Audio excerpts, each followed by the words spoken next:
I want to introduce Dr. Lawler at the University of Nebraska Global Center for Health Security, who is an amazing resource for us in public health and is willing to take time out of his schedule to meet with us every week to update us on what's going on. And generally, it's not good news, but it's news we need to hear. So Dr. Lawler, if you need to share slides, you have the ability to do so.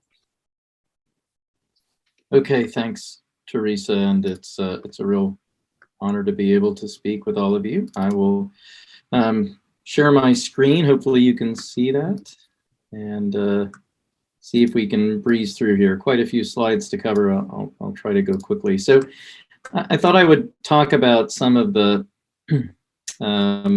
myths that I think people have heard regarding the current Delta wave and the pandemic in general, and maybe tackle some people's questions and concerns there, and then hopefully we'll have some time to be able to address specific questions as we go on. So I think the first myth that's important to dispel is that this Delta variant is no different from the previous coronaviruses that we've seen in the pandemic. And I think the reality is this is a very, very different virus, as Dr. Leonard, I think, correctly pointed out.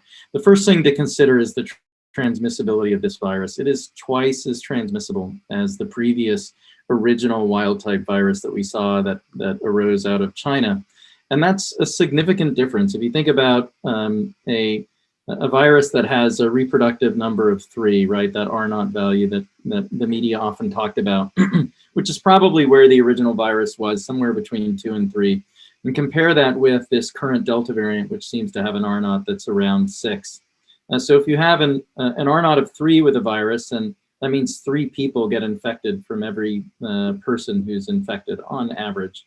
So your first generation of transmission results in 3 people from the original 1 person who was infected. Your second generation then results in 9 infections. Your third generation results in 27 infections.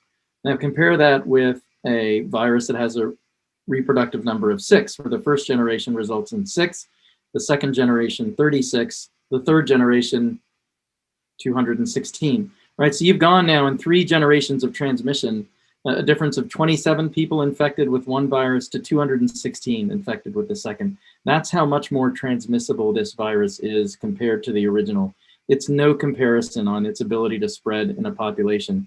It also appears to be able to cause more severe disease, and this is something that's bearing out more and more with data that we're seeing. This was a study from Canada that looked at Delta variant versus other varieties of the coronavirus, and you can see that your risk of hospitalization, ICU admission, and death was at least twice that with Delta variant as it was compared to previous varieties of the coronavirus. So not only does it spread much more rapidly through populations, it causes more severe disease. And it's causing more severe disease across all age groups. That includes young adults and middle-aged adults, and potentially even children. I think the second myth, therefore, that we need to dispel is this idea that COVID-19 isn't serious in children. And that's just not true. While it is true that we have seen relatively few deaths among children from COVID-19, which obviously is great news, and for various reasons, some of which Dr. Leonard pointed out, that kids are less susceptible to death and severe infection, it doesn't mean we have not seen a number of severe infections in children, certainly severe enough to hospitalize. And that's a combination of this multi-inflammatory syndrome, multi-system inflammatory syndrome for children that we've seen. But it also includes very serious cases of coronavirus infection in general. And these are data that's reported weekly by the American Academy of Pediatrics. And you can see it only looks at 23 states and New York City. So it's actually about 1/6 of the population of the US that this survey is able to gather accurate data from. But you can see that just based on those data in 1/6 of the population of the US, we've already had over 17,000 hospitalizations in children. So if you extend that to the entire population of the US and think about 2% of infections or 2% of hospitalizations across the US are actually in kids, you come close to 100,000 hospitalizations since the beginning of the pandemic for kids in COVID-19. This is borne out in other studies that were done by the CDC that looked at under-ascertainment of cases and hospitalizations leading up to September. And what they found is roughly 65,000 hospitalizations in kids in school-age children, well, I'm sorry, in all kids under the age of 18, just up until September of 2020. That was before our big fall and winter surge. And so again, more people were hospitalized in that fall and winter surge than in previous surges. So again, it kind of follows that we've probably had, conservatively speaking, at least 100,000 children admitted to the hospital in the US for COVID-19. Now, children who are sick enough to be admitted to the hospital can often have long-standing effects of that illness. And this is something that's borne out in studies, one of which, a very good study done by the Global ASARIC Critical Care Research Network, and was recently published in a journal that followed over 500 children who were admitted to hospitals with COVID-19, and then assessed them at 7 to 9 months. As you can see, most of these were in school-age children, ages 6 to 18. And what they found is over 10% of these children had some degree of significant symptoms, even 6 to 7 months after they were recovered from their hospitalized illness. That included things like sleep disturbances, fatigue, headache, but even problems with smell and taste still in many of these children. And what we're learning more and more is these are potentially signs of long-standing potential neurological deficits. So in adults, it's been found that after COVID-19 diagnosis, and this was not just hospitalized adults, this is all adults, there's a dramatic increase in memory problems, even 6 months later. This is 8 months later, actually, among adults who experienced COVID versus adults who were COVID negative. You can see there that over 10% of adults experienced memory problems 8 months later in this study just recently released in JAMA. So what we know is that a large number of children who had COVID-19, again, probably at least 100,000 who were just hospitalized, are at risk for long-term effects that may affect development, may affect their long-term neurocognitive abilities. And we also know that many kids who were not sick enough to require hospitalizations probably also have long COVID symptoms. That's certainly true in adults, where a large proportion of non-hospitalized adults also go on to develop long COVID symptoms. And we really just don't have a good idea of what proportion that is in kids. So there's a lot more burden of disease out there in pediatric populations beyond just the mortality statistic, which is what people tend to focus on. But that does not nearly capture the impact that COVID-19 has had on kids. I think the third myth is now that COVID-19 really isn't spread among kids. Kids don't get infected nearly as often as adults, and schools are not an important place for transmission. And again, I think that is really due to the fact that we don't look for COVID-19 in kids because they tend to have much less severe disease, fewer symptoms, and they don't get tested nearly as often. If you look at data from laboratory confirmed testing, this is PCR testing, right, and some antigen testing that the CDC tracks, and you can see over the course of the pandemic, kids represent a small proportion of the total positive tests across the country for COVID-19. You can see that the highest proportions are in young adults between the ages of 18 and 64, right? Disproportionately represented according to their percentage of the population versus kids who are disproportionately underrepresented. But if you look at antibody studies, right, the studies that tell you who's actually been exposed to the virus, you see that from June of 2021, kids have the highest proportion of antibody test positive compared to any other age group across the spectrum. And that means kids are infected at a higher rate than adults are. We just don't detect that. And if you look at the jump in kids between August 2020 and June of 2021, you can see that there was a dramatic jump in the number of kids who were infected with COVID-19 virus during that period of time. And you know, what happened in August of 2020 that could have changed that? If you look at the UK now in the Delta wave, this proportion of infection in kids is even more dramatic. You can see that the percentage of cases occurring in adults over the age of 65, and this is broken down by 5-year age brackets, you can see that it's a pretty small number of cases that the UK is detecting in ages 65 and up with this current Delta wave that started back in late April. And you can see that this inflection point in older adults occurred pretty late in this wave, right around the end of June. and compare it to where the peaks were of cases in adults back in their alpha variant wave back in December. Now look at the difference in school-age children. You can see that they are seeing by far the most cases in children in the UK that they have ever seen in any part of the pandemic. And you can also see that that outbreak in children occurred much earlier than what we saw in older adults. It's occurring in mid to late May versus late June with adults. So this indicates that children are getting infected at a much higher rate in the UK with Delta variant than adults are. And they preceded the infection wave in adults. So they drove transmission of this community outbreak of Delta wave.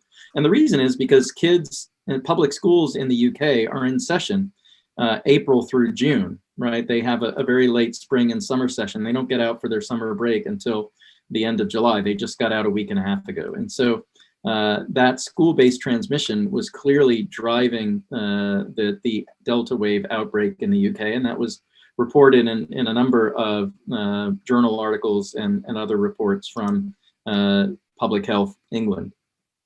Now, when we actually look in our schools in the US, we actually find similar data. And this is a study that was done by our team here at UNMC, looking at Omaha Public Schools. And what we see is when we actually do routine testing of asymptomatic children with PCR and staff, we find much higher rates of infection than we find with traditional surveillance that we would normally see and record with our public health systems. And we saw about 6 times the amount of infection in children in terms of rates that we saw when we were doing routine PCR testing as compared to the traditional public health surveillance testing that we would normally use to detect those cases in kids.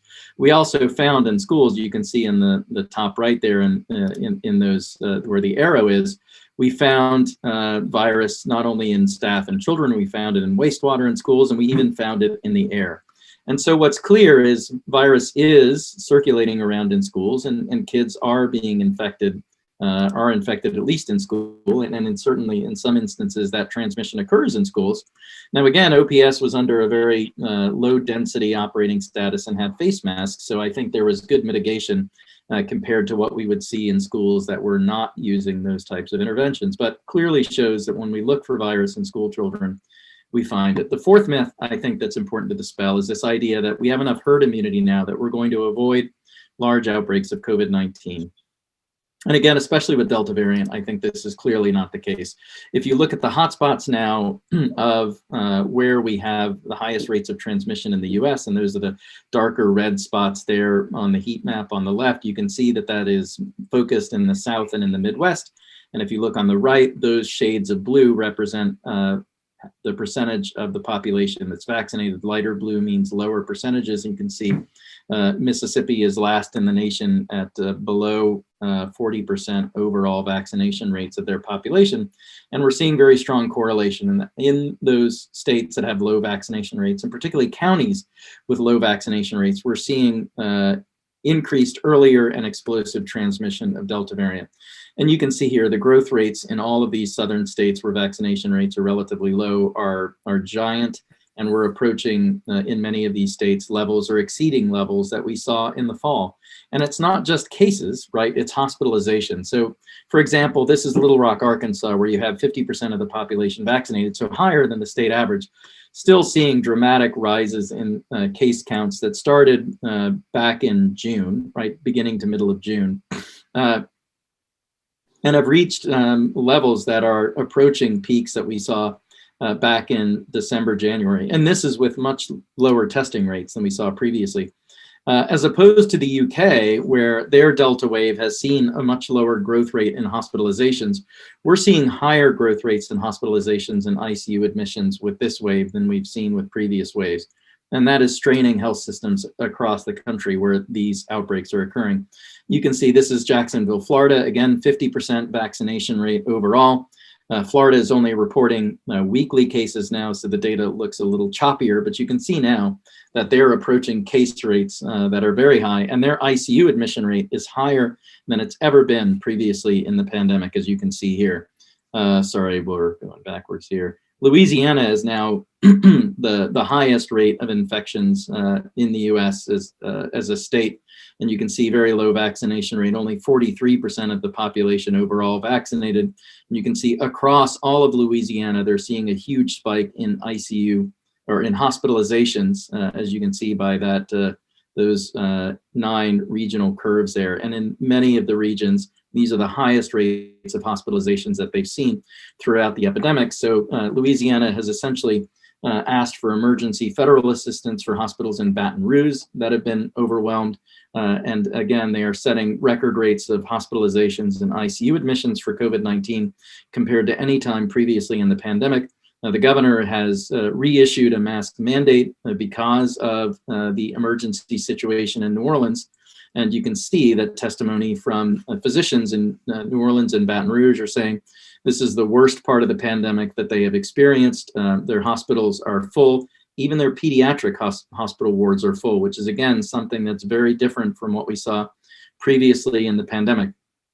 And the governor even made specific statements about the importance of having face masks in schools to be able to provide a safe environment. So you can see that there are many areas of the country that are experiencing the worst part of the pandemic now. So clearly we don't have adequate herd immunity either from previous infection, which I think offers very little immune protection to Delta variant. And we have many communities that don't have high enough vaccination rates. In communities in the US where we're seeing overall vaccination rates in the high 50s and 60s percentage-wise, they're experiencing much lower case rates than we are here in Nebraska. But you can see across Nebraska, we're barely above 50% vaccination rate total in the state. And we have now growing rates of cases and growing rates of hospitalizations that you can see. And we're about a month behind where those other states were. You can see that our case count starts to grow about the beginning of July. In many of those other states, their case counts were beginning to grow late May, early June. So we're a month behind where they are, but we're going to catch up quickly. And if you look across many of our counties, and I highlight Hall County here, many are well below that 50% rate of vaccinations. 39% is really a community that's almost completely vulnerable to the ravages of this new Delta variant, which is going to spread very quickly. So that's the real status of where the Delta variant outbreak is. And unfortunately, where I think we can expect to go in the next 4 to 6 weeks, unless we dramatically change how we are positioning ourselves and protecting our communities from spread of this variant. Thanks, Teresa. Thank you, Dr. Lawler. And now you see what I said about not ever getting very much good news from him, but we have to know the truth. We have to know the truth and work with it as we move forward. Jeremy, do you want to take it from here? Yeah, thank you, Teresa. Thank you, Dr. Lawler, and all of our speakers. Really appreciate you taking time out of your busy schedules today. So we have a little bit of time for just a few questions, and maybe if we can start at the bottom and work our way up. I know some of them got answered in chat already, but I just want to offer an opportunity for any questions to either verbalize or put into chat. I think there's a question from Sean, and also I think John Hawkinson that's kind of around the same question. And I wonder, Dr. Anton, if you wouldn't mind taking a stab at that DHM question. Sure, that's something that never will be off the table, and something that we're currently discussing with the governor. So I would just say stay tuned, and we'll use that data we shared today to help make those decisions. Thank you, Dr. Anda. And going back up the list, I think Dr. Leonard had answered a few other questions out there. There was an additional question. Would any of our panelists like to add additional context regarding the myth regarding vaccination and infertility? Yeah, I'll speak to that first. So this is the hot topic. I'm constantly pushing vaccination in my pediatric patients in clinic. As you know, 12 and over, we also have reproductive and sexual education discussions in those well child checks. So that is the hot topic. That's the number one question. And fortunately, ACOG, the American College of Gynecology and Obstetrics, has addressed this head on for over a year now, advocating that if you are of childbearing age, that you get vaccinated. If you are pregnant, you get vaccinated. If you are breastfeeding, you get vaccinated. the natural world of natural disease has not seen increase in infertility at all. People who were enrolled in COVID trials were made aware that, you're in a vaccine trial, use protection, use prophylaxis. Many didn't. Many became pregnant successfully with healthy children as a result of that. So sort of the natural play out in the world has not shown us that at all, and certainly science has not supported that. So I hear that over and over again, and I value people asking that, and I encourage them to help me dispel that rumor to people they've had this conversation with. So it simply is not the case. It's not the case that we see day to day, and it's certainly a hot point of data that we remain attentive to. And I will underscore that not only in the trials that we conduct, but in the administration of the approved vaccine, safety monitoring continues forever, forever. And post-marketing reports will be provided forever. So we're always watching. We're always watching out for you. But that is not the case. So please, if you hear that, dispel that rumor and direct them towards me or a version of me and my colleagues who can underscore that. Yeah, thank you, Dr. Leonard. And maybe one more question while you're on the hot seat is concerns related to vaccine for younger people. I think that really cuts to the question of the individual risk versus reward, specifically for a younger population. Risk is inherent in any medical decision we make for someone, and whether the decision is to prescribe an antibiotic for what we feel is a bacterial infection, that decision is not without risk. Some antibiotics can cause secondary problems with people, or worsen infections, or have systemic effects that may seemingly be more inconvenient than the initial infection itself. So this is just another application and another responsibility of a provider to, once again, decide between risk and benefit. It is, in my opinion, and the opinion of most pediatricians, I would argue that the inherent risks, either known or unknown, about COVID infection in children far supersedes any risk we witness or foresee with vaccination, particularly in the uptick of this Delta variant and the new affinities we're finding for more subtle infections that are longer lasting and making numbers a lot higher in children than they were last year. With now the historic evidence to say that this thing has mutated, this thing has evolved, and partly because it had time to. And the longer it has to do that in a cohort of the population that remains disease naive or vaccine naive, you're going to see kappa mutations or, further down the alphabet.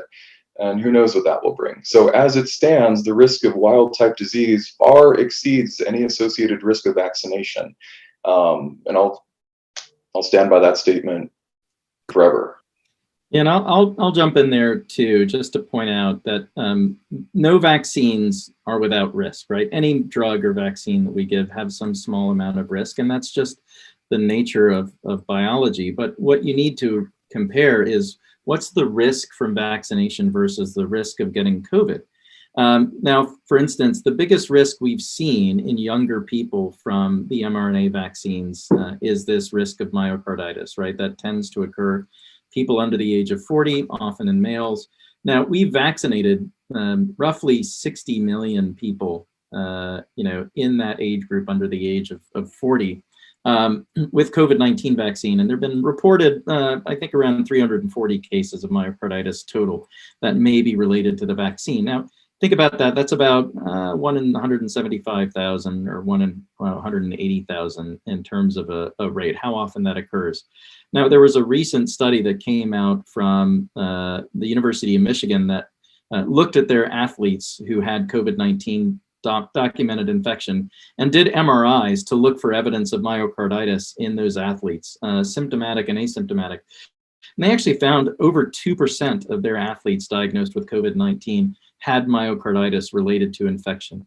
So that's a rate of 2 per 100 compared to a rate of 1 in 200,000, right? So if you think about what's the relative risk in all of these different side effects, and that even includes the side effects of potential blood clots that we're seeing with the J&J vaccine, your risk from COVID-19 is thousands of times higher than it is with the risk of vaccine. So it's really important for people to contextualize that risk and understand that the risk of getting COVID-19 far outweighs any small risk from the vaccine.